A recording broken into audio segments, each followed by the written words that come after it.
కురుక్షేత్ర యుద్ధంలో 10వ రోజు కౌరవులకు చాలా దుర్దినంగా ముగిసింది. వారి గొప్ప సైన్యాధిపతి భీష్ముడు బాణాలతో కూలిపోయి ఉన్నాడు. ఓట్పి దగ్గరలో ఉన్నట్టు అనిపించింది. నిరాశతో నిండిపోయిన దుర్యోధనుడు ద్రోణాచార్యుల వైపు తిరిగాడు. గురువుగారు అని ప్రాధేయపడ్డాడు. మీరే మాకు మమ్మల్ని విజయం వైపు నడిపించండి. అనువచకుడుడైన యోధుడు మరియు గురువు అయిన ద్రోణుడు సైన్యాధిపత్య బాధ్యతను స్వీకరించాడు. అతని హృదయం బరువెక్కింది. ఈ యుద్ధంలో 2 వైపులా ఉన్న వారిని కూడా అతనే శిక్షనిచ్చారు. అయినప్పటికీ అతను దుర్యోధనుడి తండ్రి ధృతరాష్ట్రునికి కట్టుబడి ఉన్నాడు. తన శక్తి మేరకు పోరాటాన్ని ప్రతిచేశాడు. కొత్త రోజు యుద్ధంలో 11వ రోజు ప్రారంభమైంది. ద్రోణుడు కౌరవ సైన్యాన్ని ఇంకరమైన పక్షి ఆకారంలో అమర్చాడు, రెక్కలు చాపినట్లు. అతనే ముందంజలో ఉండి నడిపిస్తాడు. యుద్ధాన్ని త్వరగా ముగించాలి, రక్తపాతాన్ని ఆపాలని ఆయన కోరుకున్నాడు. కాని విజయం అంత తేలిక కాదని ఆయనకు తెలుసు. ధర్మంబద్ధుడైన యుద్ధకరుడు నేతృత్వంలోని పాండవులు బలమైన ప్రత్యటరులు. ద్రోణుడు కౌరవ సైన్యం ముందు గుర్రం ఎక్కాడు. యుద్ధభూమి అంతా అతని గొంతు వినిపించింది. నేను యుధిష్ఠిరుడిని సజీవంగా పట్టుకుంటాను అని ప్రకటించాడు. ధైర్యంగా పోరాడండి నా యోధులారా, విజయం మనందే. ఈ ప్రకటన కౌరవ సైనికుల ఉత్సాహాన్ని రేకెత్తించింది. వారికి స్పష్టమైన లక్ష్యం, కొత్త ఉత్సాహం కలిగింది. దుర్యోధనుడికి నమ్మకమైన మిత్రుడు కర్ణుడు ద్రోణుడిని సంప్రదించాడు. గురువు గారు అన్నాడు, మనం దీన్ని ఎలా సాధించాలా? యుధిష్ఠిరుడు బాగా రక్షించబడ్డాడు. ద్రోణుడు తన ప్రణాళికను వివరించాడు. వారు తమ దాడిని పాండవ సైన్యంపై కేంద్రీకరిస్తారు. జీవించి ఉన్న గొప్ప యోధుడు అర్జునుడిని దూరం చేస్తారు. అర్జునుడు వెళ్లిపోతే యుధిష్ఠిరుడిని పట్టుకోవడం సులభం అవుతుంది. కర్ణుడు అంగీకరించాడు. అర్జునుడే తన గొప్ప ప్రచర్యని అని అతనికి తెలుసే. తన చర్యాన్ని నిరూపించుకునే అవకాశం కోసం ఎదురు చూస్తున్నాడు. అర్జునుడు దూరంగా వెళ్లేలా అల్కల్లోలం సృష్టిస్తాడు. యుధిష్ఠిరుడిని దుర్బలంగా చేస్తాడు. ద్రోణుడి ప్రణాళిక చాణక్యం, కానీ అది అర్జునుడు మహించిన విధంగానే స్పందిస్తాడనే దానిపై ఆధారపడి ఉంది. తీవ్రమైన యుద్ధానికి వేదిక సిద్ధమైంది. కౌరవులు కొత్త ఉత్సాహంతో దాడి చేశారు. వారి కేకలు కురుక్షేత్ర మైదానాల అంతా ప్రతిఫలించాయి. కోపంతో రగిలిపోతున్న ద్రోణుడు దాడికి నాయకత్వం వహించాడు. పాండవులు దాడిని ఎదుర్కొన్నారు. వారి యుద్ధ కేకలు సవాలును ఎదుర్కోవడానికి లేచాయి. చోజీ కొంటున్న సైన్యాల బరువుతో భూమి కంపించింది. వన్వాసంలో పాండవులకు ఆశ్రయం ఇచ్చిన ధైర్యవంతుడైన రాజు విరాటుడు సాటిలేని పరాక్రమంతో పోరాడాడు. అతను కౌరవ సైన్య నడిబొడ్డున దూసుకెళ్లాడు. అతని రౌం రక్తపు మార్గాన్ని కోసింది. కాని దివ్య ఆయుధాలు ధరించిన ద్రోణుడు చాలా బలవంతుడిగా నిరూపించబడ్డాడు. మహావ్యూహకర్త చేతిలో విరాటుడు మారించాడు. విరాట్ మరణం పాండవ శ్రేణుల్లో షాక్ వేవ్స్ పంపింది. అతను ప్రియమాన మిత్రుడు, పాండవుల భార్య ద్రౌపదికి తండ్రి వంటివాడు. అతని మరణం వారి కోపాన్ని మరియు ఆ రోజు గెలవాలనే వారి దీక్షోత్ సంకల్పాన్ని రెచ్చగొట్టింది. కాని ద్రోణుడు కనికరం లేనివాడు. అతని దాడులు పాండవులను వెనక్కి నెట్టాయి. అంగురం రక్తంతో. ద్రోణుడు తన మాట ప్రకారం తన ప్రయోజనాన్ని నొక్కి చెప్పాడు. అతను దీవించబడిన వ్యక్తిలా పోరాడాడు. అతని బాణాలు ప్రాణాంతకమాన్ ఖచ్చితత్వంతో వాటి గుర్తులను కనుగొన్నాయి. పాండవ సైన్యం అతని దాడి కింద తరబడింది. తన అవకాశాన్ని చూసి ద్రోణుడు తన దాడిని యుధిష్ఠిరుడి స్వానంపై కేంద్రీకరించాడు. తన ధర్మనికికు మరియు ధర్మాన్ని పాటించడానికి ప్రసిద్ధికి చెందిన యుధిష్ఠిరుడు ఇష్టపడిన యోధుడు. కాని అతను పరికవాడు కాదు. అతను ధైర్యంగా తన్ను తాను రక్షించుకున్నాడు. అతని స్వంత నైపుణ్యాలు సంవత్సర శిక్షణ ద్వారా మెరుగుపడ్డాయి. అయినప్పటికీ ద్రోణుడి కనికరం లేని దాడి ద్వారా అతను చాలా కష్టపడ్డాడు. కొచ్చు బిగించబడింది. తన అన్నయ్య దుస్థితిని చూసిన అర్జునుడు అతని సహాయానికి పరుగెత్తాడు. అతను బాణా తుఫానును విడిచిపెట్టాడు. ద్రోణుడిని వెనక్కి నెట్టాడు. కాని కర్ణుడు వాగ్దానం చేసినట్లుగా అతన్ని అడ్డగించాడు. భూమిపై ఉన్న ఇద్దరు గొప్ప విలుకాంటుల మధ్య తీవ్రమైన దుబంద్వ పోరాటం చెలరేగింది. వారి బాణాలు అగ్ని సర్పాల వలె ఆకాశం అంతా మెరుస్తున్నాయి. యుధిష్ఠిరుడి గురించి చింతతో నిండిపోయిన అర్జునుడు మూలకు నెట్టబడిన పులి కోపంతో పోరాడాడు. అతని బాణాలు కర్ణుడిపై కురిపించాయి. ప్రతి ఒక్కటి 100 మందిని చంపే సామర్థ్యం కలిగి ఉంది. కాని దివ్య ఆయుధం విజయను ధరించిన కర్ణుడు ప్రతి దాడిని ఎదుర్కొన్నాడు. ద్వంద్వ పోరాటం కొనసాగింది.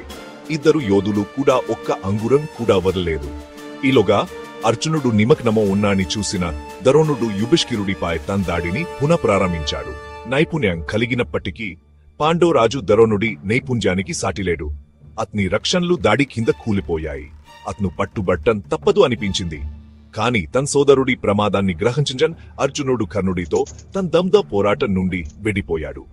అతను కోపంతో కట్టు మెరుస్తూ ద్రోణుడి వైపు దూసుకెళ్లాడు. ద్రోణ! అతని గంతు యుద్ధభూమి అట్టా ప్రతిధ్వనించింది. నేను దూరంగా ఉన్నప్పుడు నువ్వు నా సోదరుడిపై దాడి చేయడానికి ధైర్యం చేశావా? నా కోపాన్ని ఎదుర్కో! అరభాగం భీముడి ఆగ్రహం. అర్జునుడు కర్ణుడితో యుద్ధం చేస్తూ యుధిష్ఠిరుడి సహాయానికి పరుగెత్తే సమయంలో పాండవుల్లో బలవంతుడైన భీముడు యుద్ధభూమి అంతా ఆగ్రహించాడు. అతను ప్రకృతి శక్తి అతని గద్దాని మార్గంలో ఉన్న ప్రతిదాన్ని నాశనం చేసింది. ద్రౌపది అవమానానికి ప్రతీకారం తీర్చుకోవడానికి 100 మంది ఖర సోదరులని చంపతానని అతను ప్రమాణం చేశాడు. మరియు కోపంతో నడిపించబడిన భీముడు ద్రోణుడి వైపు రక్తపు మార్గాన్ని కోసాడు. అతను దీవించబడిన వ్యక్తిలా పోరాడాడు. అతని ప్రతి దెబ్బలో అతని దుమ్ మరియు కోపం బరువు ఉంది. అతను వ్యూహాలు లేదా వ్యూహాల గురించి పట్టించుకోలేదు. ప్రతీకారం కోసం మాత్రమే. ఖర సైనికులు అతని కరుత్వానికి భయపడి అతని ముందు చెల్లాచెదురుగా పారిపోయారు. ప్రతి పడిపోయిన శత్రువుతో తన ప్రతి జిన్ను నెరవేరుస్తూ విచక్షణారహితంగా చంపాడు. రోజు చివరి నాటికి అతను ఖర సోదరులలో 97 చంపాడు. అతని గద్ వారి రక్తంతో తడిపోయింది. అతని ఆగ్రహం భయంకరమైన దృశ్యం. అతని బలం మరియు అతని కోపం యొక్క లోతుకు నిదర్శనం. 7వ భాగం కవలలు దర్జయంగా నిలబడతారు. యుద్ధం కొనసాగింది. జోజి కొంటున్న ఉక్కు మరియు కేకల యొక్క హస్తవ్యస్తమైన సుడిగాలి. కొట్టకంలో చిన్న పాండవులు నకుల మరియు సహదేవులు ధైర్యంతో పోరాడారు. వారు నైపుణ్యం కలిగిన యోధులు. వారి కదలికలు వేగవంతమైనవి మరియు ఖచ్చితమైనవి.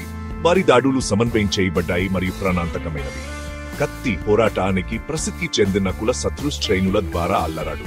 అతని కత్తి వెండి మస్క్. అతని ముందు నిలబడటానికి ఆ వివేకం చూపిన ఏ ఖరవుడినైనా అతను నరికివేశాడు. కవల వయోకర్త సహదేవుడు శత్రువుల స్లాబ్ వైపులా దోపిడీ చేయడానికి యుద్ధ పరిజ్ఞానాన్ని ఉపయోగించి లెక్కించిన చత్రంతో పోరాడాడు. కలిసి వారు అహదైర్యమైన గోడ్ను ఏర్పర్చారు. వారి సహచరులను రక్షించారు మరియు ప్రతి దాడిని తిప్పికొట్టారు. వారు కీర్తి కోసం లేదా ప్రతీకారం కోసం కాదు, వారి సోదరుల కోసం, వారి కుటుంబం కోసం, హర్మన్ యొక్క మనుగడ కోసం పోరాడారు. వారి ధైర్యం తరచుగా వారి అన్న దోపిడీలచే కప్పివేయబడినప్పటికీ ఆ రక్తపు రోజున ప్రకాశవంతంగా ప్రకాశించింది. 8వ భాగం 11వ రోజు సూర్యాస్తమయం. సూర్యుడు అస్తమించడం ప్రారంభించినప్పుడు రక్తంతో తడిసిన భూమిపై పొడవైన నీడలను వేస్తూ కరులు అధికంగా ఉన్నారు. యుధిష్ఠిరుడిని పట్టుకోలేకపోయినా ద్రోణుడు పాండవ సైన్యంపై భారీ నష్టాలను కలిగించాడు. విరాట్ మరణం వారి హృదయాలపై భారంగా ఉంది. యుద్ధ భూమి నిశ్శబ్దంగా మారింది. గాయపడిన వారి మూలుగులు మరియు పైన వల్తాలు తిరుగుతున్న క్యారియన్ పక్షుల కేకలు మాత్రమే వినిపించాయి. అలస్ట గాలిలో భారంగా ఉంది. కష్టకంలో ఒక స్పష్టమైన ఉనికి. 2 వైపులా ధైర్యంగా పోరాడాయి, కానీ విజయం వారిద్దరికీ దక్కలేదు. అల్స్టర్తో ముఖం చెక్కిన ద్రోణుడు ఖర సైన్యానికి వెనక్కి వెళ్లమని ఆదేశించాడు. అతను తన లక్ష్యాన్ని సాధించడానికి దగ్గరగా వచ్చాడు, కానీ అర్జునుడి జోక్యం అతని ప్రణాళికలను విఫలం చేసింది. యుద్ధం ఇంకా ముగియేయాలని అతనికి తెలుసు, మరియు రేపు వచ్చే రక్తపాతాన్ని అతను భయపడ్డాడు. 9వ భాగం దుఃఖంతో నిండిన రాత్రి. చీకటి యుద్ధ భూమిని కప్పపివేసినప్పుడు పాండవులు యుధిష్ఠిరుడి చుట్టూ గుమిగూడారు. వారు బతికే ఉన్నారు, కానీ వారి హృదయాలు దుఃఖంతో నిండిపోయాయి. వారు చాలా మంది ధీరవంతులైన యోధులను కోల్పోయారు. వారి స్నేహితుడు మరియు మిత్రుడు విరాటుడు వారిలో ఉన్నాడు. వారి నష్టాల బరువు వారి ఉత్సాహాన్ని చంపేసింది. సాధారణంగా ప్రశాంతంగా ఉండే యుధిష్ఠిరుడు పడిపోరి కోసం విలపించాడు. రోజు నష్టాలకు తన్ను తాను నిందించుకున్నాడు. అతని గొంతు దుచేన్సంతో ఉక్కిరి బిక్కిరి అయింది. నా సోదరులారా, అతను విలపించాడు. ఇంతమంది మరించడానికి నేనే కారణం. నేను మిమ్మల్ని నడిపించడానికి అనర్హుడిని. అర్జునుడు, భీముడు, నకుల, సహదేవులు తమ సోదరుడిని చుట్టుముట్టి ఓదార్పు మరియు మద్దతు మాటలు అందించారు. వారు కలిసి ఉన్నారని, చివరి వరకు పోరాడుతారని, ఎంత ఖర్చైనా సరే అని వారు అతనికి గుర్తు చేశారు. నక్షత్రాలు యుద్ధ భూమి పైన మెరుస్తూ కొత్త దృశ్యంసే చల్లని కాంతిని వేస్తున్నప్పుడు పాండవులు రాబోయే యుద్ధాల కోసం తాము బల్పరుచుకున్నారు. యుద్ధం ఇంకా ముగియలేదు. ఈ వీడియో నచ్చితే లైక్ కొట్టండి, మీ ఫ్రెండ్స్ అందరికీ షేర్ చేయండి, మీకు ఏమనిపించిందో కామెంట్లో చెప్పండి, సబ్స్క్రైబ్ చేయడం మాత్రం మర్చిపోకండి.